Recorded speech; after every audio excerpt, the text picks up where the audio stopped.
Probably do a whole bunch of English movies. Well, you just get the cat out of the bag because I hit the button a little too early. So English movies, yes. Hi, welcome. We were debating if we're gonna do movie quotes or not. We're not gonna do the typical movie quote thing. Anyway, hello, welcome to Sunday afternoon, and we were all just saying, boy, isn't this nice? The sun's still out. We're not going to be up till the butt crack of dawn post pay-per-view. I'm excited with that since I have to wake up at like 5 something every morning. Oh, yeah, joys of kids. I mean, you're supposed to have one of them take the other one to, it's supposed to have happened. Well, she does. She takes her home because it's a lot easier to go home than get there. So most of the time we end up taking her because it is kind of at that time of day, like no one cares and they drive all sorts of shitty because she has to go cross traffic. Yeah. Whereas the other way she's with traffic going home. So, well, I get it. And she's a little inexperienced. That's a good point. That's true. Yeah. Better safe than sorry. And better here than not. Hello. Welcome. This is Total Spotfest. JJ, Jamie, Austin. We are coming back at you. Just finished wrapping up watching All In from London. The first annual Wembley Stadium show, apparently. Yeah. So thank you for watching. Thank you for joining us. If you're watching us live, hop in the chat there. It's a slight bit delay, but we definitely try to make sure we get all your questions answered there. Pay attention to chat. If you're joining us on the replay, hello. Thank you for joining us. Leave a comment down below. Hit us up on Twitter.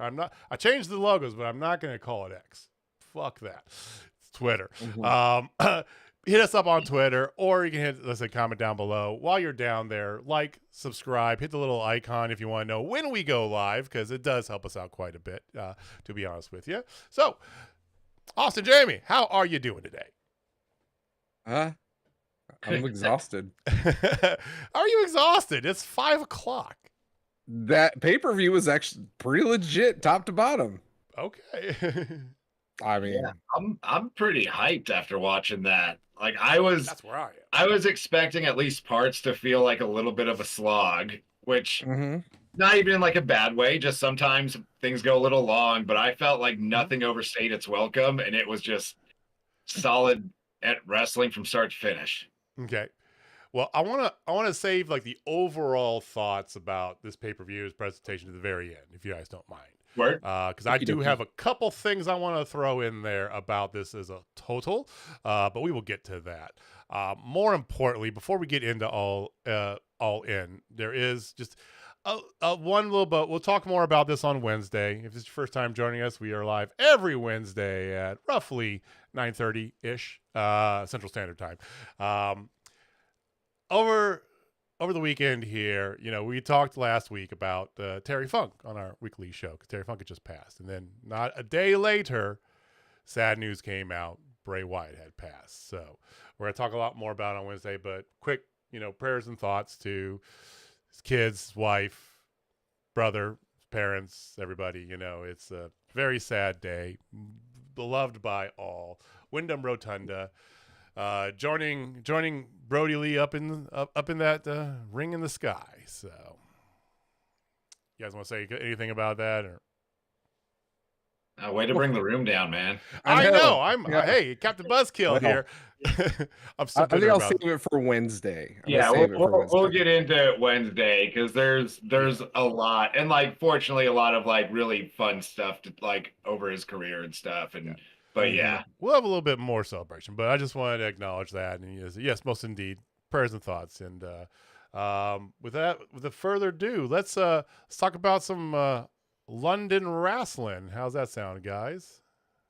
That sounds lovely. Sounds great. Well, Jamie's going to kind of take us through the card as we go. I've got the pulled up here because, of course, we are doing a picks for our title, which I, of course, am your current reigning, and I need to have Jamie do that. Jamie, what am I right now? Going into this pay-per-view? I mean, you're jack shit. That's what you are. Okay, you're holding current, reigning, and defending Total Spotfest pay-per-view pick champion. This guy right here. I don't have the belt physically with me because I was too lazy to drive all the way down to Jamie's house to get it. But that is my title. Right here. We have picks in Austin, myself, Jamie, and Jamie's second oldest daughter, Megan, who I'm not going to lie, she's at that age now where she doesn't really care as much about wrestling, right? And yeah, I mean, she's got a boy in her life now, so that takes precedence. Is there a new boy in her life? Really? Yeah, for the past month and a half, 2 months. He's actually a pretty decent kid. I want to shit on him, but I haven't found a way to do it yet. Does he like wrestling though? Yes. He brought up the fact that he likes WWE, but it's all right. We all can't be perfect, but at least he understands what it is. Okay, fair enough. Megan is still involved here. This is her senior year, so. To be honest, I envision her start to phase out this, but the three of us are definitely there. We have our picks handy. I will talk about the picks as we get going, but Jamie, let's walk through this card. This wasn't as stacked a card as he usually does. I want to point that out. No, it didn't have 1,000 matches.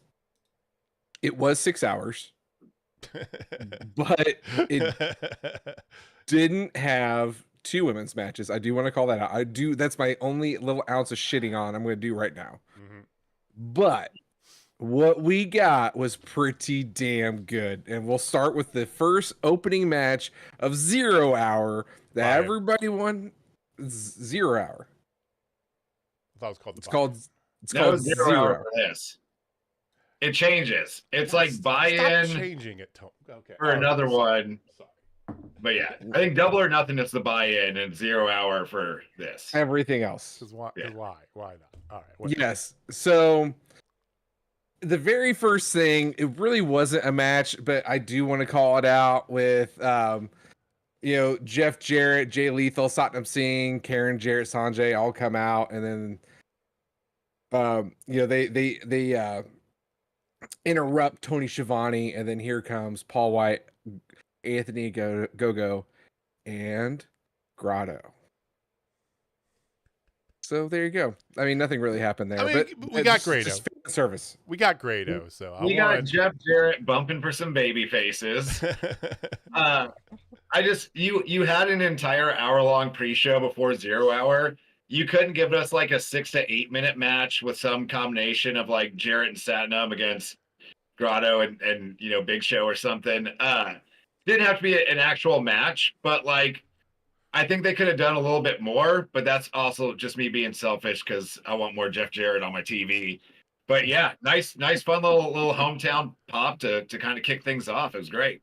Yeah, then you go right into I would call it the main event of 0 Hour, because the second one actually felt like more of the secondary one for me, in my opinion, because everybody wanted to see this one.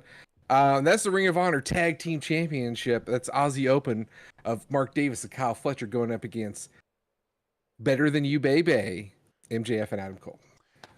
This one we picked. This is the only one from 0 Hour. So I got it. That we actually did pick.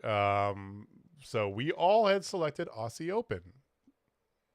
We sure did, and we were all 100% dead ass wrong. Yeah. Who saw that coming? I just want to know, out of all of us, who saw that even in the bingo card?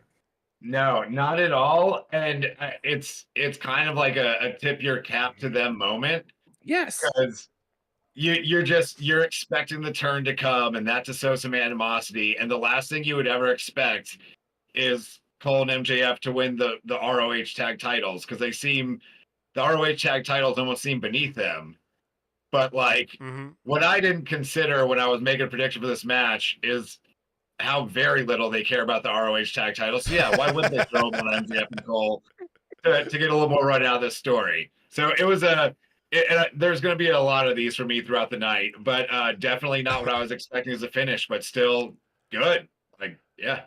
I mean, we did get a kangaroo kick and a double clothesline, guys. And boy, was the kangaroo kick over. Oh my God. And it looked good too. It was good looking move. For what it's worth, and we'll talk about this when we get to the main later on a little bit too, but I feel like, and Jamie, you would know this, I know, but wasn't there one point in time, Shawn Michaels in one of his myriads of tag teams, he was paired up with somebody where they did this, where he won the tag title before they faced off together for like the world title, or there's something of that nature, right? Stone Cold. Was that Stone Cold? Yeah. Okay. So they didn't face each other for the world title, but Shawn Michaels and Stone Cold won the tag titles right before they faced each other at King of the Ring '97. That's okay. There you go. Because that's to me what this felt like a little bit too, right? Now, I just didn't see it coming. I was just like, okay, and there was a lot of that, to your point, Austin, that some of the like broad strokes that were like, oh, this is definitely going to happen, and nope. Yeah. So we all start off with an L on the buy-in. I think I started with many L's, but we'll get through it. If it makes you feel better, you didn't have the most L's. That does make me feel better, because I was way off on a lot of things. You tied for the most L's. But hey, I'll take it. I will say this: you did not tie me. So, moving on to the second match, which was surprisingly really good. I was not surprised. I was not expecting this match to be where it was. And that was Jack Perry and Hook going at it. Jack Perry coming out in a limo. And so I would like to say this about All In. I don't know if you guys picked up on it, but I know I definitely picked up on it. It was the night of stealing moves. People were doing other people's moves all night. So Jack Perry, of course, hitting that brainbuster on top. I have to give him a ton of praise. I mean, a Rolling Thunder on the top of a limo. Yeah, the Rolling Thunder was so rad. And it was like perfectly executed too. Like it was perfect. Great. It was from all we've had this conversations, if you go way back in the annals, back just you and me, Jamie, right? Anytime about Jack Perry, neither one of us has ever really dogged him for what happens bell to bell. It's never been the problem with him. And boy, was this good. And Hook looked really good too in the ring. Like he can be hit or miss, but he looked really good. He sold fantastic. I liked it. Yeah, who's this Hook? Because the last Hook we saw sucked. Yeah, against the same damn opponent. Like, is it just me? Like it was nuts. Like his exploder into the corner. Like I love that.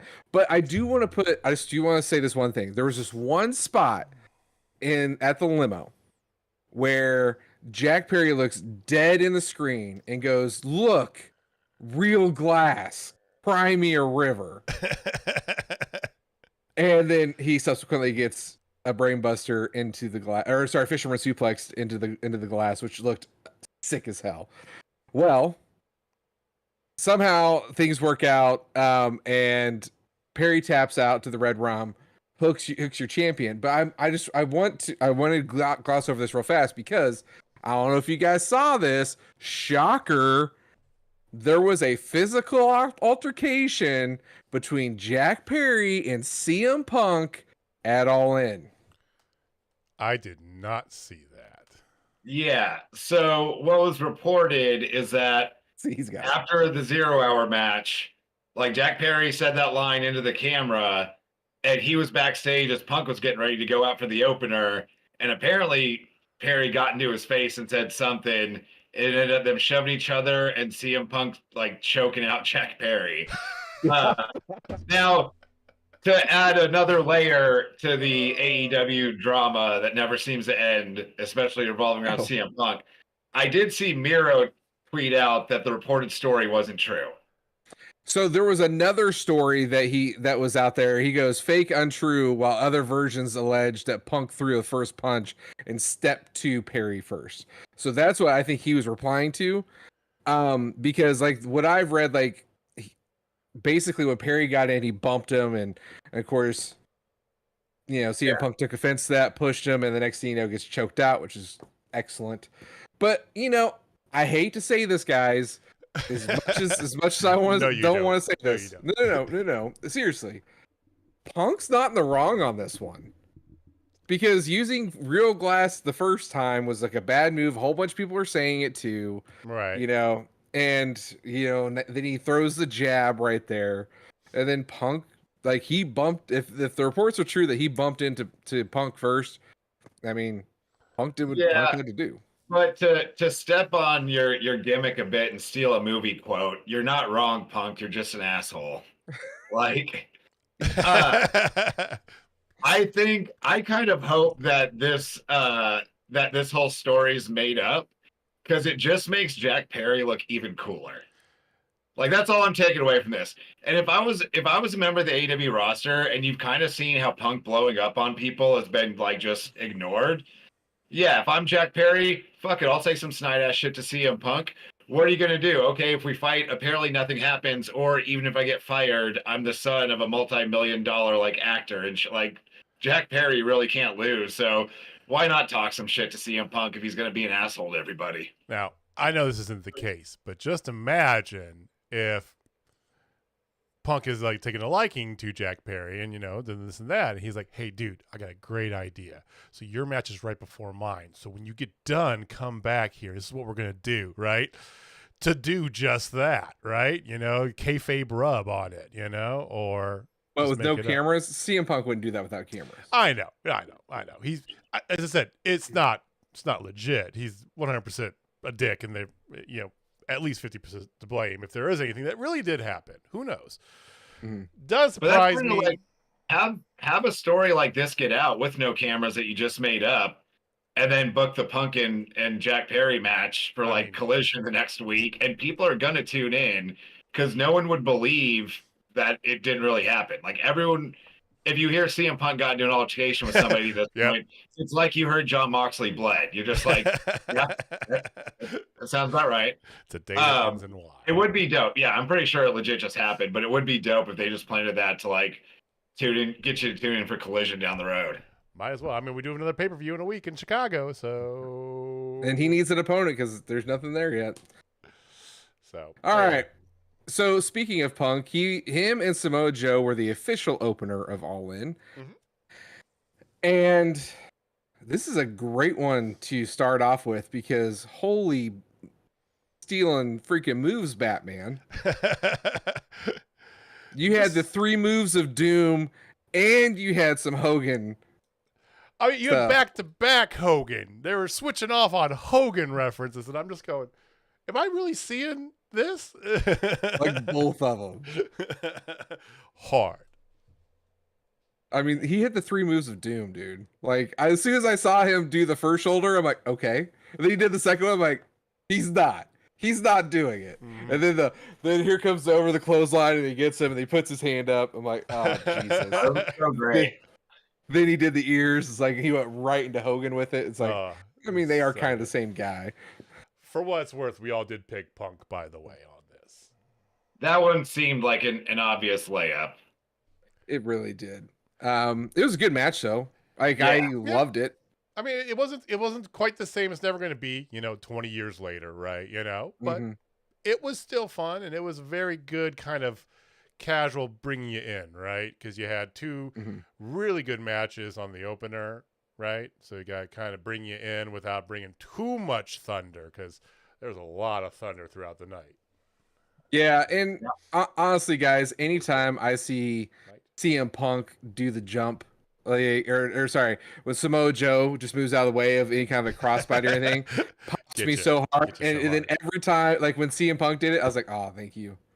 Thank you. It was awesome. But Punk went with the Pepsi plunge. Did not see that coming at all. I mean, it's all Punk winning, obviously, but not with the Pepsi plunge. I think it's the second time he's won with the Pepsi plunge in AEW. I think the first time was the dog collar match against MJF. Yeah. So we all got 1 point thus far here after that. All right, let's go for 2 here. We got Bullet Club Gold of Jay White and Juice Robinson with the Guns. Going up with Konosuke Takeshita is the other wrestler, but the Guns came out with them. Dude, okay, so what do y'all think about Takeshita's music? Just the one single note. I love it. I like it just fine. I don't know. I think it'll kind of wear out its welcome after a while. But like he's still pretty fresh into this heel turn. It's nice, it's different. It's kind of like Jeff Jarrett siren music. Like some stuff just stands out. So like the single note, it's unique and different, but I think eventually he's got to move to something else. I think it's good. I think it's a good placeholder, but because right now he doesn't really have definition as a character, really, right? He's in generic black as the Don Callis' henchman, but it's it's good. You don't want to once they figure out a better idea for him, they can modify it. So it's fine. I love his Titantron stuff, though. It's just an animated version of the Don Callis Konosuke Takeshita the painting Centaur picture. So I enjoy it because obviously I'm a horror nerd, and it has that old 1970s, early 80s slasher feel of just the single note while they're going, like the shape, and stuff like that. Even though that was actually a song, but whatever. Get what I'm saying. So those guys are going against the Golden Elite, Kenny Omega, Adam Hangman Page, and Kota Ibushi. And this is a shit on Ibushi free zone. Even though he looked considerably better. Okay. For what it's worth, you were the only one who picked Bullet Club and Takeshita. Megan, Austin, myself, all picked the Golden Elite. Better is correct. Yeah, I thought the finish was great. Like, kind of came out of nowhere. Takeshita gets a clean pin on Kenny Omega. Like, we're rocking and rolling. I did think watching that match, like, my biggest takeaway is Takeshita and Omega at All Out would be dope, but give me Takeshita and Ibushi at All Out. That's what I like. Want. I'd like to see that first. Me too. I think he looked the best for that. I think that I'm not shitting on Ibushi whatsoever, but you could definitely tell there was still a good amount of rust on him, and that's to be expected, right? In 100% defense of him, he has a certain style, and no selling is really high on the list of his style. He doesn't sell strikes at all, but that's the Japanese strong style. That's what they do.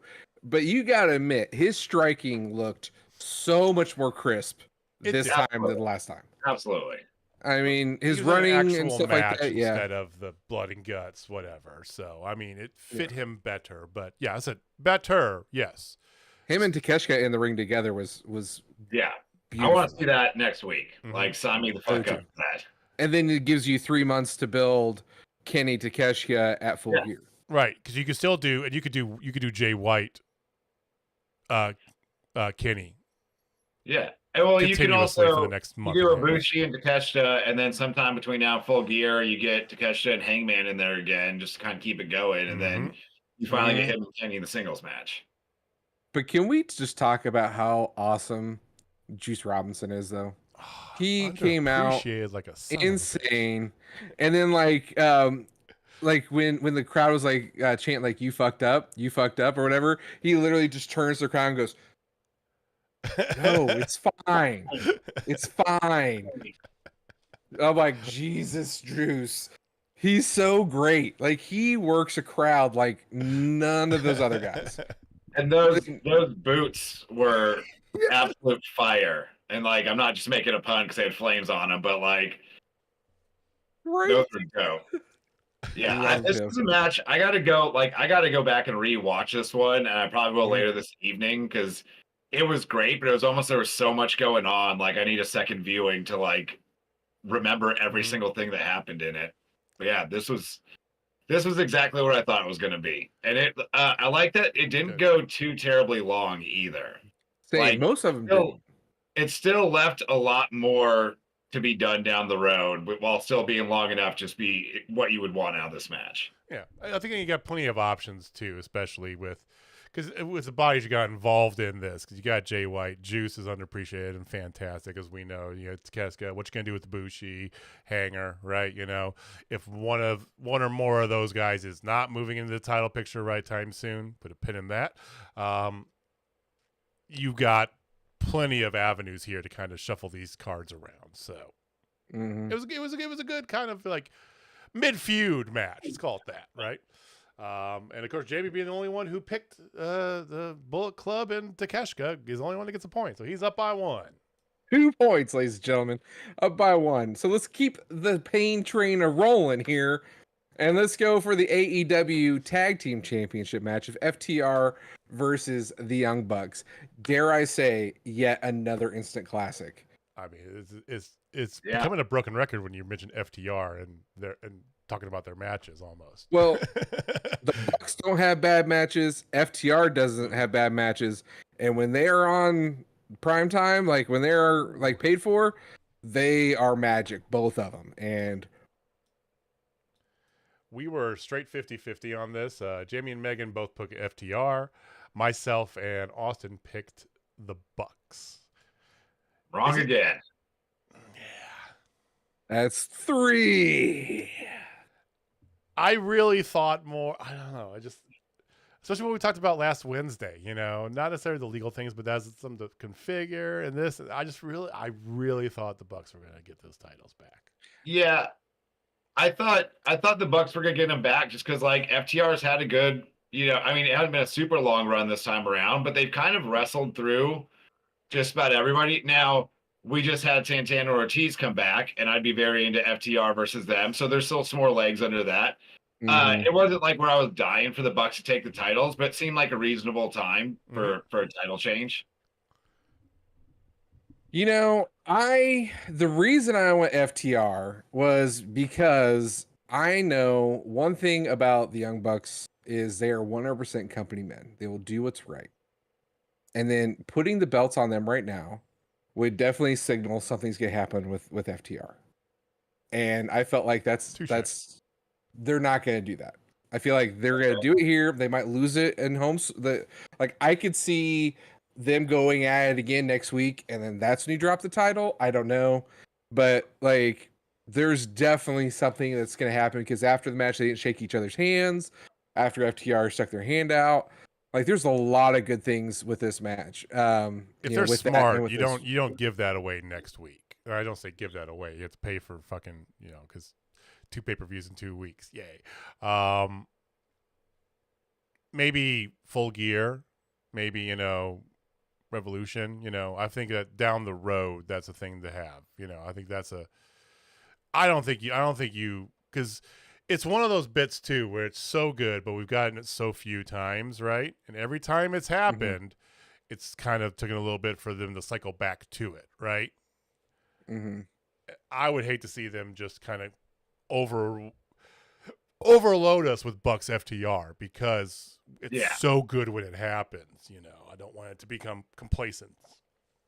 Yeah, so who do they have him go against next week? The Golden Lovers? But hopefully Ibushi's in a match with Takeshita. I mean, you could do Golden Lovers. You could do Kenny and Hanger. You could do Bullet Club Gold. They've got a history with Bullet Club Gold, so there's that. Them and the Guns again, because the Guns, I mean, I love the Guns. And what's nice too, especially just about tag team wrestling in general, is you need less of a story. You can have FTR walk out on Dynamite, and you could send any handful of teams out, just grab the microphone and be like, hey, there's another pay-per-view coming up this weekend. We want a shot at the titles. And it fits in FTR's gimmick to be like, cool, we'll wrestle you there. Yeah. Top guys out. Mm-hmm. That's true. Best friends could be anybody, right? Santana Ortiz. I mean, that'd be great. If you give us Proud and Powerful versus FTR next week, I'm here for it. Like Gun Club, give them a shot on the pay-per-view. I'm cool with that too. Like there's plenty of options. I mean, the House of Black. Yeah. The king, or is it the Kings of the Black Throne? Kings of the Black Throne. Yes. Well, I mean, they're going to be open. All right, so FTR won. Okay. The shit show of shit shows, but in the best possible way. Like, if I could say, like, if you want, like, a chaotic mess, this is the match for you. If you like blood, this is the match for you. If you do not like barbecue skewers that are wooden, this is the match for you. And then if you like two versions of Pentagon Jr., this is the match for you. That's by far my favorite part, I gotta say. Yeah. Stadium Stampede, Blackpool Combat Club, with Santana and Ortiz going up against Orange Cassidy, the Best Friends, and Eddie Kingston and Pentagon Jr. I'm still gonna call him that. It's fine. He's got 15 versions of Pentagon, so whatever. So the number one thing I noticed out of this match, I'm just gonna start with this. Santana got jacked. Yeah, absolutely. He got stung by a bee. That bro, he is swole. I mean, Ortiz, we knew, after he had left, Ortiz had really hit his fitness, right? And he really leaned up and everything. But man, Santana, woo! He went the other way. He got all big and puffy, like Rambo 1 and Rambo 2 right there, side by side. Oh, man. This match, okay, first thing that hit me, because I was wondering the whole time, how the F are you going to do Stadium Stampede when the stadium's being used, right? That was the whole purpose of Stadium Stampede the first time. The second time, it's attached to the arena where you have it, so you can still do it. And this time here, it's just basically anarchy in the arena in a football stadium, basically, is what it was. Yeah. Which is fine. I'm good with that. Without Wild Thing playing for 15 minutes, thank God. Yeah, they didn't do Jacket, no. Yeah, this was as much fun as I could have hoped for it to be. It was ridiculous at times, but then like brutal at other times. It was like they did a good job of balancing that as well. Mm-hmm. I do gotta say, the only down point in the entire match for me was the Penta costume change. Like it was the halftime show at the Super Bowl. Just because I feel like they stepped on Sue's pop a little bit. Like the crowd was still rocking and rolling for Sue showing up in the minivan. And then like the music kind of awkwardly hit and people didn't know what was going on. So I think if they would have let that breathe a little bit more. But like, that's the only minor thing. Outside of that, this was the Taipei death match spot with Orange Cassidy and the taped up fist in the glass was so good. The skewers, which you kickboxer. Yeah, and skewers, like the Moxie goes in the bag and pulls out a thing of skewers, which are going into his head. 1,000%. You're like, those going to be in Moxley's head in about 60 seconds, and sure as shit they were, right? The tables. There's two parts. So the Penta thing. First of all, I want your opinion on this, Jamie, here in just a minute too, because I feel like they're overselling Penta Oscuro to a bunch of people who have no idea what it is. Mm-hmm. Yes. Like they had the injury, and they did a great job kayfabing the injury, right? And then they go, and here comes Penta Oscuro. It's his dark, and every time it happens, Excalibur has to say it's the dark version of Penta. Why he's in red instead of black, I don't know, but whatever. I did love how there was about like 5 like legit like semi botches that happened due to all like equipment and stuff. And every time it happened, they just immediately rolled the punches and fixed it instantly. I thought it was great. Just talks to the 10 men how good they are. What's your thoughts on Penta Oscuro, Jamie? It didn't affect me in any way, shape, or form. Like, cool. He's in red now. He went from black to red. Cool. Stole Susan's pop, though. Yeah, what they were going for is rad, like when you're thinking about it, but in execution, there's so much going on in that match that like by the time Penta comes back in the other form, you kind of forget about him getting taken. Like you've seen so much, it's like, oh, cool, it's Red Penta. I hope he puts off something. And then he did. Yeah, I loved like that ladder just collapsing under those guys, and them just still going up and just pivoting to a power bomb because you know they were going for the destroyer originally. Yeah. And my favorite botch of the match was Trent, and I think it was Yuta he had, where they went up for the superplex to the tables and they kind of slipped and fell off, and they just went right back up hit anyway. Like, we're doing this. And then like, when they fell, they both like, you okay? Like you saw that moment where they looked at each other and then they tapped each other. Okay. It was Santana, I think. It was Ortiz. Ortiz. Okay. Yeah. No, that was one, like, that's a testament to how fun this match was. Like, you saw him flip, just go right back up there and hit it, and you still pop anyway, because, like, all right, this is just rad. Just keep going, guys. It was so much fun. So much fun. Lots of blood.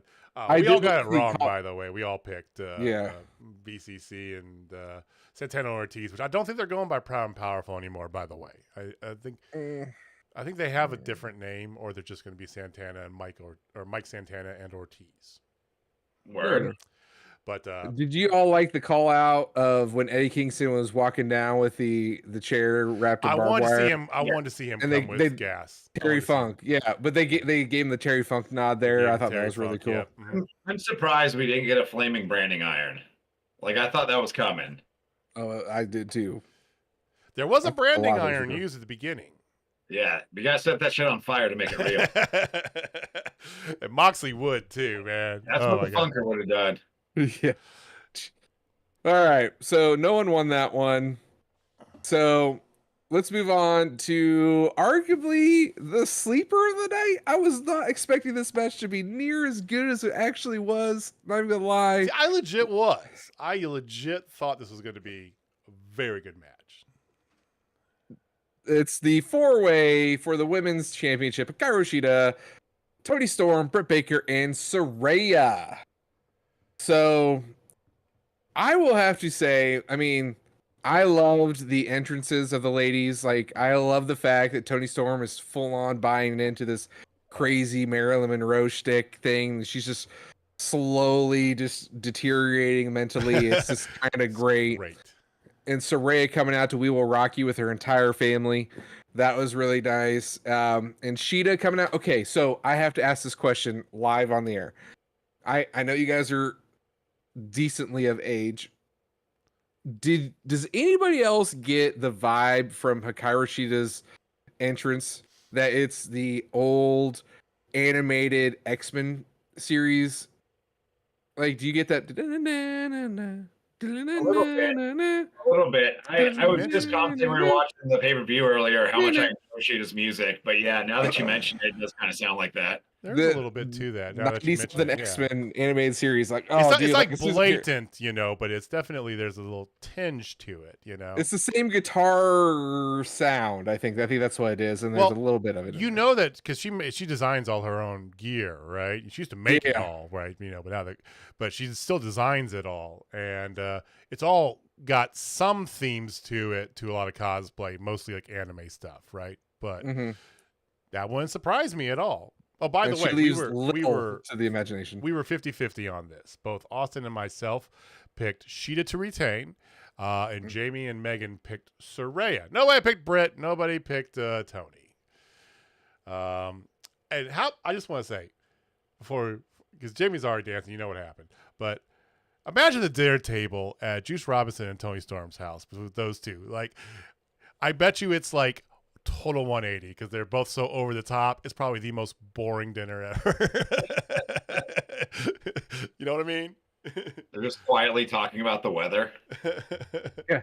Well, hey, let's ask somebody who may know a thing or two about that, because his wife has a over the top personality wrestling. Is she boring and bland at home at dinner time? No, exactly the same. I kind of figured. Exactly the same. All the Guys, time. I'm just thinking their house must just be like, you got to put like that. That's a TV show waiting to happen. You know, see the two of those crazy people. Yeah, fart jokes and freaking computer games. Let's go. All right. Well, the match I thought was fantastic. They made mention of on the buy-in. They showed her again later on. Mercedes Mone was in the audience. 100% in the audience, taking it in, enjoying life, everything like that. No graphic, no nothing. Just she's there, and people were popping hardcore every time they showed her. Yeah, I was surprised. Like, once they showed her, I thought like there would be more with her, but or something with her maybe. But I mean, it's kind of rad. Like, if she was just there and is going to have no involvement, AEW still like, yeah, look who came by to check this out. Like, that's still pretty cool too. Like, it's something you would never see WWE do, is like mention someone they weren't going to use. But I was surprised she didn't like come out and do anything. I feel like it's kind of like the old NXT days where they always would have like you see the person in the front row that was there, you know, and they signed like Matt Riddle and they signed like, you know, Keith Lee, right? You know, I feel like it's that. Oh, Heidi Howitzer was yelling hello from the Hi, Heidi. She can pop her head in if she wants. Yeah, she can pop in. I don't give a shit. But I feel like there's definitely something planned, but either she's not healthy or they're just sandbagging it, so they didn't want to like go into it. But it's just more or less, hey, just so you know, she's right here. Time out. Jamie has an idea. Uh-oh. Show her here. Give Saraya her moment. Have those two fight at All Out. Give Mercedes Moné the title right then and there. Problem solved. Is she healthy? Is Mercedes healthy? Not a fucking clue. That's my guess why she didn't show up after the match. I 100% thought she was going to show up after the match because they showed her twice on the fucking Jumbotron, right? And they showed her like 3 times during the House of Black match. She randomly popped back up during the trios match. Yeah. Like, hey. Hilarious. But no, Yeah. Jamie. Yeah. I do gotta say, my personal highlight of this match was Ruby running down just to get hit once and run away. We did get a Ruby Soho. Hey, Ruby. Yep. She came down to kind of like, you know, protect, you know, because there was like shenanigans had started to go afoot between Saraya and Tony, and she comes in there to be all like Swiss and stuff on it, gets punched in the face by Tony, and she goes, well, fuck you, and just walks out. Like, yeah, that's the most Ruby spot ever. She doesn't get mad and like just start beating her up about it. She's like, all right, I guess I'll just fuck off. That's so punk rock right there, right? You know, Yeah. like, go fuck yourself. I'm out, right? Yeah, I actually I wish this match would have gotten a little bit more time.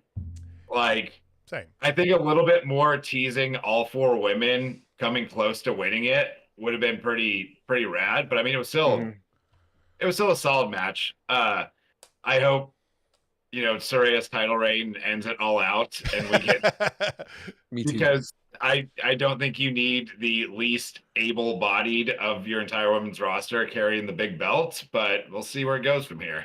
I mean, when the whole Ruby spot was around the don't do that spot, you might paralyze her a bit. That's kind of telling for like the length of what her reign should be. Yeah. Now, I think honestly, the best thing you could do is have Saraya show up on Dynamite and retire and forfeit the title and then just do another match with the title All Out. Just have her come out and be like, you know what? I got my moment in front of Wembley from my crowd. I'm just here. And like, maybe that's where we were talking about. You push her into like an on-air authority figure role or something like that. Or she's just hanging out with the mean girl she likes and just getting into shit. But like, I think that would be good too. Her just coming out and being like, hey, I won it in front of Wembley for everybody. I don't give a shit about it anymore. Y'all can have this. or just I'm taking this and running and retiring as champion. Yeah. Right? You know, cool. So the only my highlight of this entire match, and then we can move on, was definitely the Paige, or I forget what they call it now, but Saraya's like submission. Her submission. thing. Yeah. Yeah. And then into Britt Baker's stomp. Like that was the sickest shit I've seen like up until that point. I'm like, that was arguably like the best move of the night. And then like the rest of the wrestlers like, hold my beer. But yeah, so Saraya is your winner, so that gives Jamie 3 now, 4. Gives you 4. I'm not 100% sure. I do know that this next match is very pivotal because at this point, Jamie's sitting at 4, Megan's sitting at 3. Austin and I got a big fat 1 going on. Punk was going over. Yeah. But for what it's worth, we actually had a good amount of variance between the 4 of us and the whole card, you know. So usually the way this generally works out is usually like 1 or 2 matches where we like differ on, right? It determines everything. But this time here, it's still open. So this next match is going to make a big deal about it. But unfortunately, it is at this time that mathematically both Austin and I get eliminated because we're different enough that if it comes down to it, it'd be Austin tied with Jamie at best. It'd be me tied with Megan at best. So, we're not going to beat around the bush. One of the Faulkner clan ends up going to take that belt off my waist. So, but maybe only for a week. Yeah, shortest reign ever. It's gonna be great. That's what I love. He's like, we're gonna do this all again next week. That was your first reign. Your first reign was the shortest reign ever. Yep. Well, whoever wins today is going to get a best me for that. So, let's go. We had coffin match up next. Yeah, so we had the coffin match. Swerve Strickland and Christian going up against Darby Allin and Sting. But I do want to call out the fact that Sting came out to seek and destroy. It was fantastic. Yeah, made my heart very happy. That was dope. I was a little bit not necessarily confused, but they showed the pre-tape with Darby and Sting like doing the Jack the Ripper thing, and then cut right to their entrance where Sting was wearing completely different makeup. And it's weird to do those back to back, but not. And he's just wearing a red T-shirt, so like to do those back to back, but not even like try and make it look seamless. I mean, that's the only thing I didn't get to. It was the Joker Sting right coming out here, which we have talked about before. I love right. Throughout the show, I found another interesting trope that was used was like just like over the top Britishness being thrown in, right? The Jack the Ripper reference. You had umbrellas being used inside of the the Stadium Stampede, you know. Plus, the Blackpool Comeback Club came out in BCCP coats, right? You know. There was two in like the European minivan. Yeah, yeah. So there was like make it really hard, just in case you didn't notice from all the Union Jacks going on, that hey, we're in Britain. Okay, get back to the show. That's what it felt like a lot of times. It's like, okay, sure, whatever. Did you know Britain was only Britain until Chuck Norris came? Then it became great. You're welcome. Match. So coffin match. Coffin match. Jamie picked Swerve. Jamie picked Swerve and Christian. The rest of us picked Sting and Darby. I was willing an Edge sighting. I was like, come on, Edge. Like, that's why I went with it. I'm like, that one was 100% not with my head. I wanted Edge, so I picked this way. Because you're like, Sting and Darby have never lost a match together. Exactly, and I knew that. The betting line, and actually the betting line was heavily on Sting and Darby, but I was like, no, Edge is showing up, and this is how this is gonna go. Well, I was wrong. Wrong. You were. Yeah, now you know what it feels like to be wrong about something on. Yeah. Take that. Yeah. It's very unusual for me on pay-per-views. I gotta say, with the heavy-handedness of the British references throughout the show, I'm kind of disappointed Sting and Darby didn't come out in like the Clockwork Orange get up. Like, give them the suspenders and the hats and all that. Yes. Yeah, no, this match was super fun. Christian being out there was great. Luchasaurus coming out just to chokeslam Nick Wayne and then carry him to the back. It was great. Yeah, that bump, that coffin drop Darby did on the outside on the top of the coffin, that like shook me to my soul when he hit that thing. That coffin got brutalized. Yeah. Yeah. That match was exactly what I wanted it to be. It was nice little big showcase for Sting, some fun spots. Good guys go over, and then they're out of there. It really was like a fun palate cleanser of sorts, right? Because it was still a good match. It was enjoyable. Mm-hmm.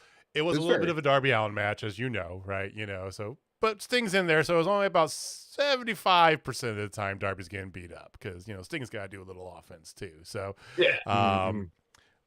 But considering the way that the show ended, the last 3 matches, it's good. You need to have that kind of like up and down, right? This is a little bit more fun, a little more before you get into like the real meat of the matter.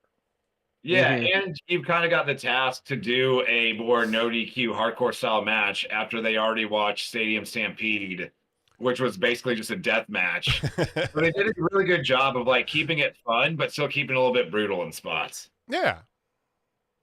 Yeah, I enjoyed it. Yeah, Darby and Sting, of course, won after Allen hit the coffin drop. That was sick. They drape him over and then do the coffin drop. Yeah, oof, that one hurt. That hurt every fiber, both guys. Because like, I don't know if you noticed, like the coffin got so messed up, it came to a point like in the middle. It's like, oh Jesus. There's only so much you can do with a shoot coffin. Yeah. I mean, it's still a coffin. Yeah.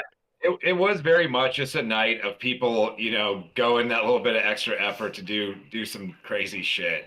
And like, that's the show to do it on. You're in front of the biggest paid crowd ever. Fucking go nuts. Yeah. Mm-hmm. All right. So let's go to, honestly, another banger than we all knew it would be. Chris Jericho with Sammy Guevara going up against Will Ospreay and Don Callis. So, fun fact, Chris Jericho needs auto-tune. No. Wow. Because just hearing him sing is like, bro. But anyway, it's fine. It's fine. He did the third Freddie Mercury reference of the night. Jericho did. He sure did. He did the AOs. But Ospreay comes out wearing Assassin's Creed style garment, which I was 100% in because he's the aerial assassin, the Billy Goat himself. And my God, how much do I love Will Ospreay? Let me count the ways. Like, legit. Perfect. I want to say best wrestler in the world right now. Period. Yeah, this was a match that like I figured it would be fine, it'd be good, but I wasn't super hyped for, but it definitely over delivered. And this is the first Ospreay match I've seen that wasn't more of like a spot fest. And I mean Jericho, I think this is the best Jericho's looked in an AEW ring in a while as well, keeping up with what they did do. Yeah, it was a great spot to just put Ospreay over a decent name in front of his hometown crowd. The gear was dope. The pop was like huge. Awesome. Everything you want out of this match. He had the fireworks. Jericho, for what it's worth, to your point, Jericho looked a lot better than I think he's looked in a long time, right? Yeah. And even though he did do the whole like Fozzy thing, but it wasn't as obnoxious as I thought it would be, right? He did the whole like Freddie Mercury AO thing, and then he goes down an elevator real fast or stairs, and then sings it as he's walking out to the ring. So it's like, okay, that's not too bad, right? Whatever. But my God, Ospreay. This is the Ospreay that is currently in Japan. This is the version that they are getting now. 6 years ago, that's what everybody has imprinted in their head is 6 years ago, Ospreay, who just did flips everywhere. And he can still do it. That's the thing. Like, he still has it in him. He showed some of it tonight, but he does it a lot better, and he puts together matches so much better. And I dare I say, as the Jerichoholic that I am, Jericho looked better because he had the partner that he had. Like, and everybody talks about that. Sure. If you have somebody who can take you, like typically Jericho was the one who always took the younger wrestlers, and like made the match what it was because he was the vet. Like I feel completely flip-flopped in this one. Ospreay was head and shoulders just superior in every way. It was just sick. And that shooting star press, the Forbidden Blade into the Stormbreaker, like good God. Good God. Plus there's move ceiling in this match as well. There was definitely some moves. I did like on the springboard shooting star or the shooting star press off the top with Jericho hanging on the rope. They took forever to set it up, which normally annoys the shit out of me. But they both stayed almost completely still while they were waiting. And it almost just like zoned you into the moment for those few seconds before they hit it. It was awesome. Now, after the match, we all picked Ospreay, of course, right? It's like that was the layup. You don't mess this up. Ospreay wins in Wembley, okay? Next year maybe, whatever, but first time, no. So after the match, Sammy tries to console Jericho, and Jericho kind of like rubs him off, and he's kind of dejected, and the camera stays on him for a long time going up the ramp as he's leaving, right? Mm-hmm. Does it feel like, and I know it's oldest trick in the wrestling book, but does it feel like a last match for the moment situation for Jericho for you guys? I wouldn't be sad about it. I think, like we talked about, move him into like you're never retired, right? That's the wrestling thing. It's like how many times have you retired, Austin? Twice already. Right. So move him into like that, like Saraya, right? Like we talked about, right? You got your 2 general managers. Boom, there you go, right? I don't know. It just felt like that there's some storyline to that's going to lead to hopefully him not being in the ring as much. He doesn't need to be. Like we talked about, was it last week or the week before? Like a few weeks ago. They needed him. Now they don't. And it'd be good for him to heal up and just go do something else for a little bit for the rest of the year. Who cares? Like if he leaves, no one will care, like from a viewing standpoint, because they have so many other things going on. Especially if doesn't matter. Yeah, especially if Mercedes Moné just happens to appear on Dynamite, which is a definite thing that could happen.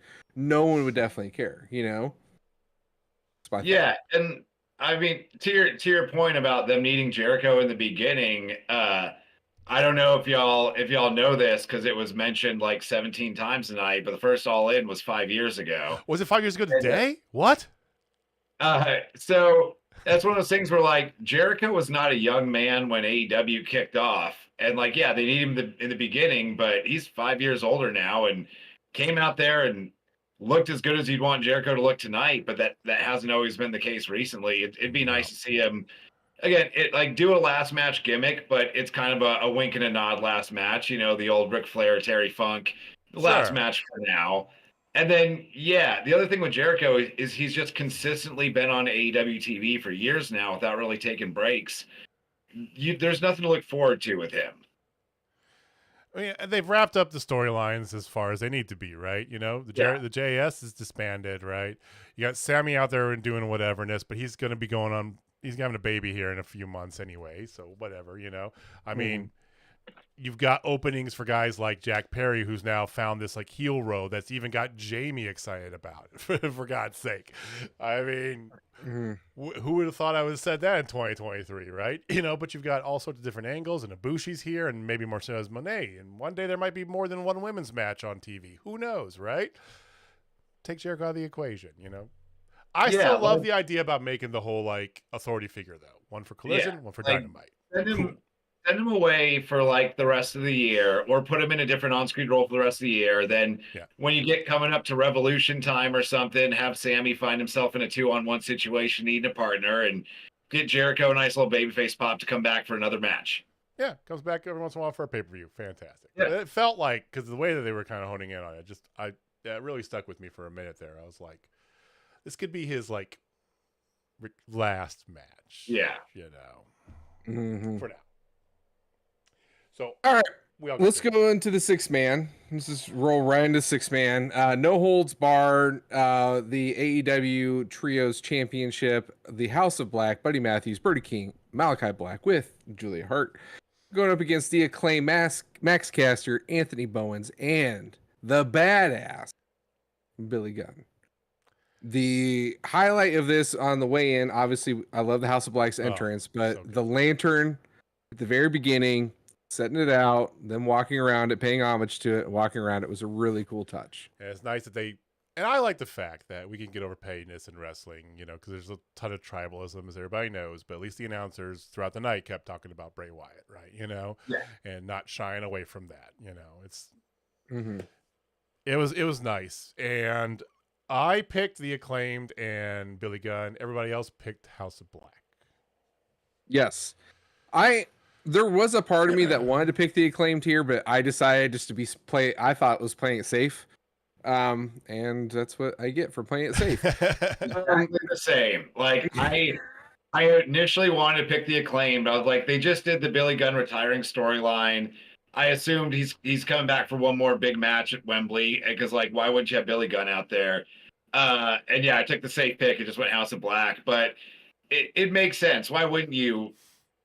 It's good time to change trios titles. House of Black's had them for a while. They can always win in black later. Like, Acclaimed are so over right now, so you got to keep that flame on them. I got as many predictions as I got wrong. There was never a finish that I was just like, why would you do that? Like, everything worked. So, and I thoroughly enjoyed a pay-per-view where like really nothing I expected as far as finishes was happening. It was kind of nice just to be surprised, but not be disappointed at the same time. I liked almost everything about this match. Now I'm a big stan for the House of Black in general, right? I love all that they do. Julia Hart, and when you give her roses again, because god damn, she's gotten so good. Like, her character work has been so great. Even to the point she comes in there and gets in the way of Billy Gunn, and Billy Gunn just does the old Billy Gunn shit, suck it, and they do a scissor me timbers on her, which I love how Taz does his typical line, goes right in the yam bags, and then of course there's Toy Schiavone goes, I think that's a different gender there. Well, whatever. That was great. She's fantastic. Brody's, I just, everything about them is great about this. I felt though that on the other hand, everything the Acclaim did tonight was fine. Now, we've mentioned in the past, there's definitely experience-wise, maybe some movement-wise, there's a little bit of lack on some bits just because of their experience. More Max Caster, I want to say, than anything else, inside the ropes. But they overcame a lot of that. Billy Gunn looked better than I would have thought he would have looked at this age in his life. I mean, he held his own. He got winded there going turnbuckle to turnbuckle a little bit, but he still looked great, and I overall thought this was a fantastic match. It was the right match to have right before the main event too, because it was kind of like it's the same sort of thing. You just got off of a big like emotional match. This match was a little more fun, in it, and then going into the main. So and that it was, no holds barred, but already having Stadium Stampede, then having the coffin match. They didn't really rely on weapons or anything like that. Yeah. It was just, there's no rules. Let's just have a tag match where you can let some stuff fly. Like, it was the perfect amount of time. It was a fun match. You got a nice little babyface pop at the end. It was a great spot right before the main event to just kind of give people something nice. Couldn't agree more. This match was fun. It had everything I wanted in there. Brody King is just a man among men. Like, he's just ridiculous. Like, he is, like, when he has his face paint, he does look like just a big ass gorilla. Like, for real. Like, I am scared to death of that man. But yeah. So your new champ, the Acclaimed with Billy Gunn, and they did do the big scissor me daddy ass right after. And a nice little, like, to wrap up the storyline too, so we know this is not going to continue to go on. They had the House of Black like respectfully like hand over the titles to them and walk out. So that means they can move on to other things. Acclaim can move on to other things. Thank you for that. We need more of that. It was a great character moment for House of Black too, because that fits in what they do. Like, all right, they beat them straight up. Cool. Here's your belts. Good job, guys. Yeah. I would say the only thing, and it didn't really bother me about the match, but you made a big promo on Wednesday to be like, it's not Daddy Ass showing up, it's badass Billy Gunn. And then we just got Daddy Ass for the entire match, which was cool. Like, I'm down to have Daddy Ass in the match, but like, why do the whole badass Billy Gunn thing and do like nothing to really acknowledge it? Right there with you, because they should have came out. Like, I appreciate that, you know, Max Caster and the Acclaim should have had their own entrance, and Daddy Ass or Badass Billy Gunn should have had his own. It should have been Ass Man. That's what it should have been. Yeah, good luck getting that song. Anything's possible. Hey, you never know. So it goes into the main event. We did do is not going to be needed because, like I said, Austin and I are both eliminated here. We were split on the main event, just FYI, ahead of time. Mm-hmm. Austin and Jamie both took MJF, and then myself and Megan both took Adam Cole. Now, because of the way things had shaped out, if Cole wins, Megan would win. And if MJF wins, Jamie would win. Pretty straightforward. So no tiebreaker needed. No tiebreaker needed. We did have a tiebreaker. Like all things, it kind of fell right in the middle of all of our picks, basically, is where it was. And it was weird. We'll talk about that. Jamie, let's talk about the main. Yeah, so the main... So MJF's entrance was awesome. We got a mini cart, sort of. We did get a mini cart, sort of. We did get a mini cart. The definition of a mini cart. All out. So I wanted to bring it up. Yeah. So this match, I will definitely have to say this match had 100% feels. Like this one was more of that emotional match that honestly, I was kind of hoping it wouldn't be, but I'm glad it was, if that makes any kind of sense. Yeah. Like, I just wanted it to be both of them after they lost the ROH title, they'd be at each other's necks, and it'd just be a big, you know, like, I just want to kill you type match towards each other. But it wasn't that at all. They definitely kept the friendship feels in there the entire match. And I appreciated that more than I thought I honestly would. Tons of moves, tons of everything you want. Move stealing for sure in this one. The Heat Seeker, the worst possible finisher in all of wrestling, was done. I hate the Heat Seeker, man. Like, I swear, if I come to one of your shows, Austin, and you do a Heat Seeker, I will get up and leave. We do not do pile drivers of any kind, but that is Lipto's finisher. Of course it is. Now I have somebody to hate. No, but so there was a double clothesline, double count for 3, so it was a draw. But then they decided to keep going, like it was a weird part because they go double clothesline at each other. They go and they do the double on each other, right? Count to 3, bell rings. And I'm trying to keep count of the time just because it doesn't matter, but just for good measure, right? I'm like, oh, freaking out. Did you stop the time? I did, and then I restarted it when the bell rang back up. So what was the official total time? I got pretty close, I feel. I got 27:35 is what I had. Probably a few seconds. That long of a match. It did not feel that long. Yeah. Honestly. And that's combined because they restarted it because, you know, Cole's like, give me 5 more minutes. And MJ says, no, we're going to go till we have a winner, right? 27-28. Sorry. 27. I like the restart as a callback to kind of how this whole feud started. That was, and as soon as Cole grabbed the mic, it kind of clicked like, oh, yeah, he's going to ask for 5 more. And MJF's going to be like, we're going to go as long as it takes, which was a fun little moment. The crowd loved it. Like, the crowd was into everything in this match.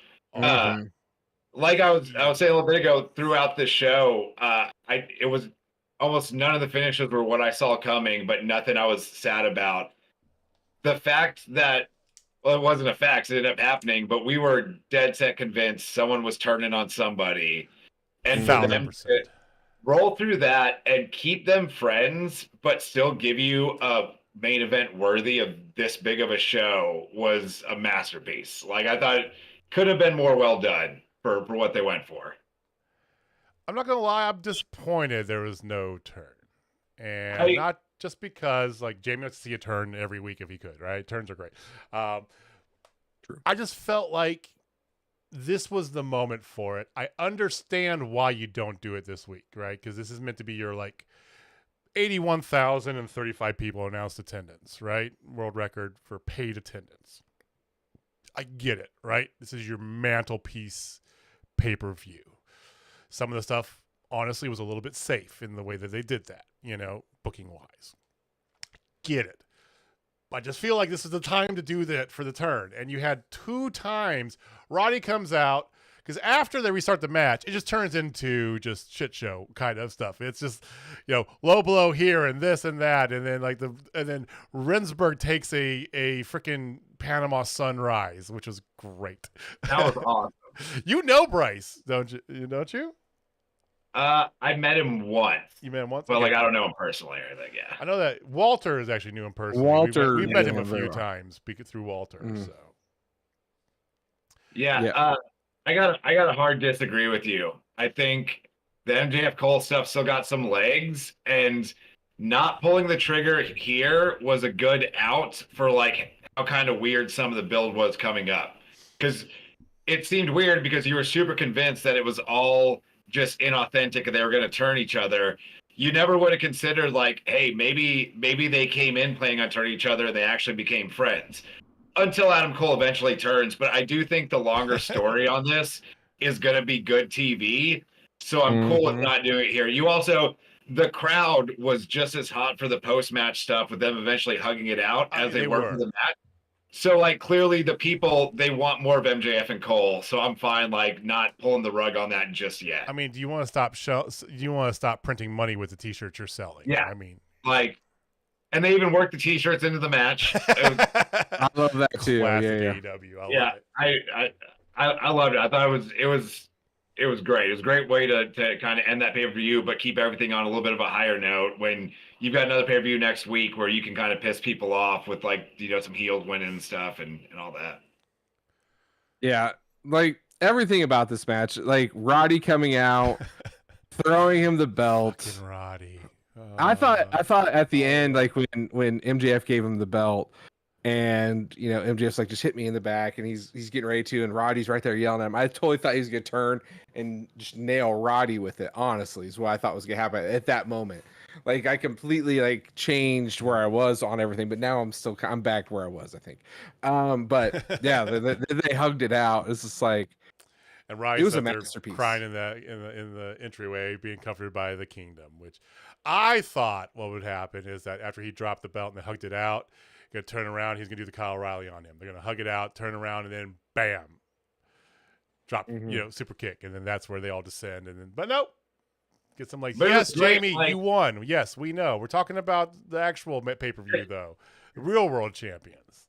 Yeah, it was great. Even until the moment they went off air, you were watching thinking, like, is the turn still coming? Yeah. And it just didn't happen to. But the fact that you were anticipating it, but not necessarily super disappointed when it didn't, is just like, it's just great booking, great writing. It's the anti of what the turn was. Yeah. Because it was perfect. Because back in the day, like I remember when I was a kid, and we talked about this. You and I, Jamie, have talked about this before. I know. I don't know if we've talked about the old Shawn Michaels barbershop turn with you, Austin, or not. But you know, back when I was a kid, that shook me for like weeks because it was like, it was. You don't see that, right? It's not something because it was so black and white. Wrestling was back then, right? Very clearly defined. And having somebody who was so high up on the face become that dude is just like, now it's like, this is almost like the complete 180 of that. We're all like, we know you're going to turn. Yeah. We know what's going to happen. And Tony's like, nope. Well, it's cool, too, because it goes back to Roddy's comment from Dynamite. You're going to see who the real MJF is and who the real Adam Cole is. And they ended up just, like, really being friends. It was weird. Yeah. You never would have saw it coming. But, like, it's still a good... It's like a good story point that just, I want to see more of this. I'm down to see this keep going for a little while. And that being said, I don't know if it goes much longer, but Plus, who knows what happens to CM Punk, right? Are you going to move that CM Punk MJF thing into the forefront, or is he going to get in a fight with more people in the back here? I would now like to see MJF encourage Adam Cole to go win the real world title from Punk, and MJF comes out, costs Punk in it, and him and Cole just have both belts. Like, that'd be a fun little run. Doesn't have to go super long, but Yeah. yeah, do the 2-man power trip thing with them, but they're also not like 100% heels. They're still kind of just goofy about it. Yeah. I'll do that. And Cole's still giving those vibes that he's going to turn at any minute. Because I think they're probably going to do Kingdom versus MJF and Cole for the ROH tag titles at All Out, and we'll probably get the turn at some point after that. But that makes sense. It was nice to have just kind of a feel good moment to end the show that you weren't expecting. It was a great show. And speaking of which, before we talk about the show as a whole, that does lead us to the end. As I said, 27-28 is what I got roughly. Like I said, the whole start and stop thing, I might have missed a few seconds here or there. But 27-28, that would have fallen right between myself and Austin. Austin did 32 minutes. I chose 23 minutes. If it comes down between Jamie and Megan, it would have been Jamie, because Megan had 18 minutes. I don't know what she was smoking, but 18:42. Jamie had 22:38. So that's how it would have come up. But irregardless is unimportant. Told you didn't matter. Told you it didn't matter. But you're also the one who makes a big stink about it every time, and then it never matters. It's like, I told you on this one. It doesn't matter. Okay, well, it should always be the Price is Right rules. Everybody knows this. We've never done that. We can start doing that if you want. We'll talk about that offline. No, really quick. Pour one out for Bob Barker. Yes. See, that he got where I was going with it. With Bob Barker, we might start doing that. We'll talk about that, but we'll be back next week, and we'll get to that in a second. But we do have a new champion here. Unfortunately, my time has come to an end. This particular reign, a new reign can start in a week, though, because this could be the shortest title run in Total Spotfest history. Jamie is your new pay-per-view pick champion. This makes me because you've only won it twice. So that makes me a 4-time champion with the longest reign. And yes, next week I will be the reigning, defending. No, you didn't do it to me. You don't get to do it to yourself, undisputed Jamie. Champion. I muted you, by the way, for that, just so you know. I don't care. Everybody knows. Everybody knows. Birth is with me. JJ, don't feel bad though. Your reign was only like 1,050-something days shorter than Roman Reigns. I mean, yeah, most definitely. Like I said, it was not bad little reign there, a couple months there. That's okay. We move the belts around here on Total Spotfest. That's one thing that we do. Maybe AEW should do a little more of that. They moved some. We had, they sure did. They moved actually quite a few. Also, Twitter. Thank you, Twitter. Or X, or whatever you want to call yourself. We're not calling it X. It's still Twitter. Okay, so they happen to get arguably the best sign of All In. And it's simple. It says best in the world at being a bitch. I saw that. It's so good. Like that gets a like and a retweet, because that is absolutely amazing. So congratulations, whoever did that. That's also the guy in the purple hat sitting up front row. Best in the world at being a bitch. Being a bitch. That's fantastic. Well, okay, so we're going to be back next week. Unfortunately, it's going to be later after the show. Usually what we do is we generally go on about a half-hour show half-hour-ish after pay-per-view ends. So we'll keep posted here, but tentatively, that's what we're going to be aiming for. So you're looking at, 11:30 Central, give or take? Is that? I think it starts at 6 Central, if I'm not mistaken. 6 would be good, because then it's over by 10. Tony's 10. keeping that hard 4 hours. I don't know if y'all saw the clock the second they went off air, but it was 3:59. He's adamant about. That. Perfect. Perfectly timed. I have high confidence that it's not going to be over 4 hours. The main show, of course, right? Yeah. He's using that fudge factor of the buy-in or the 0 hour to 0 hour. get a little bit more. But yeah, so if it starts at 6, we'll be 10:30 ish roughly. If it starts at 7, it'll be 11:30 ish roughly. But keep an eye on our Twitter. We will definitely let you know for sure. So with that being said, what are your guys' thoughts on this pay-per-view as a total? We've already kind of glossed over them a little bit here, but in comparison to, because this does feel like one of those, like, you know, put the rabbit ear in the book sort of moments, right? It's 5 years since the first All In. All In is what led to All Elite Wrestling. What are your thoughts on this pay-per-view in the grand annals of All Elite Wrestling right now? Do you think it was the best? So Do you think it was a yeah. seminal moment? Do you think it was just a fan service? Like, whatever you want. No, I think for AEW as a company, this is a big deal.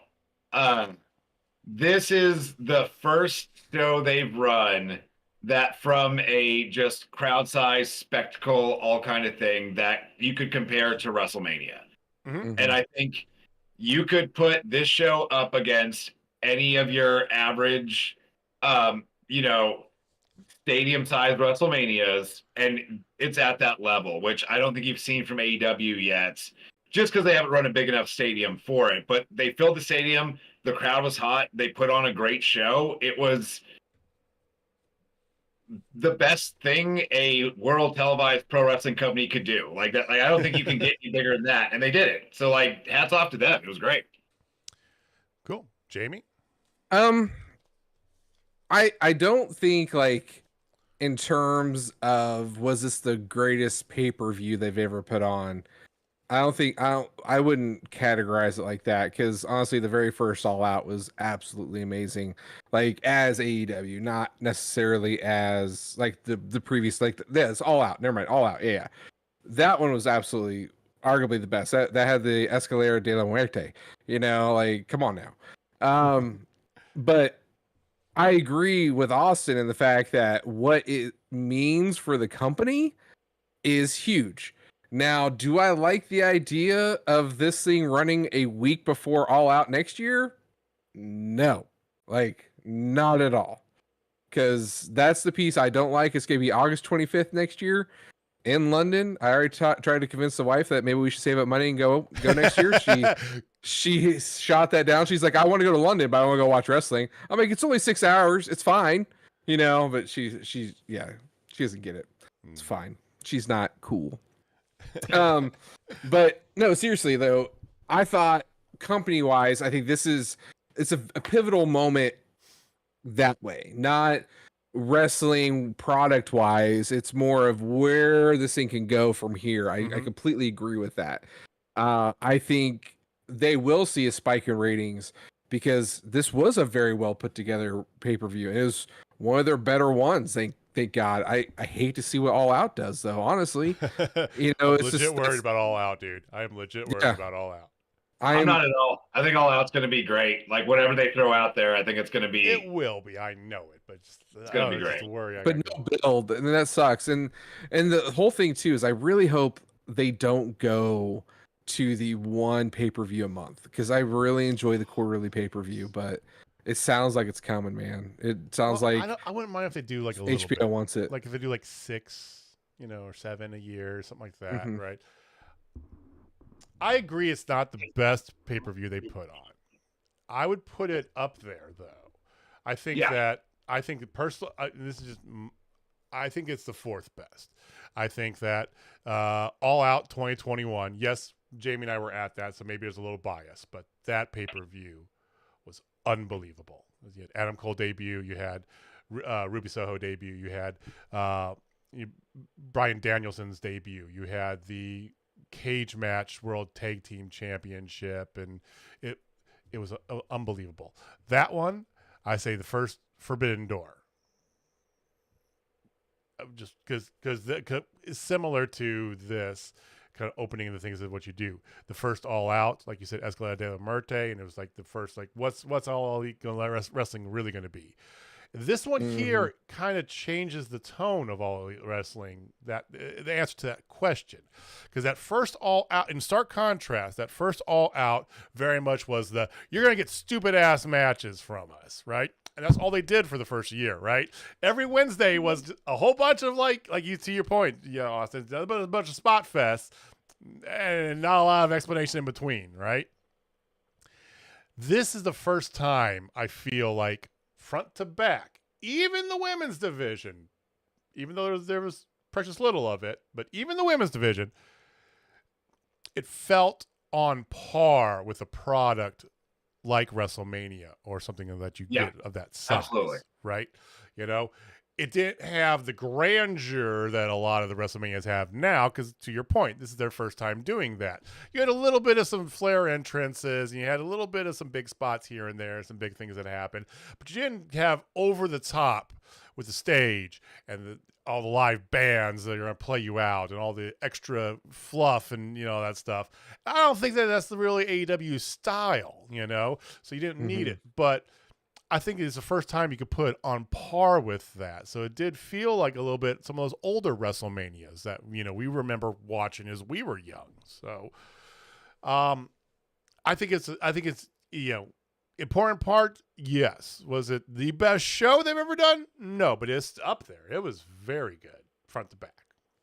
Yeah. And I don't think you necessarily have to shoot for the best show you've ever done.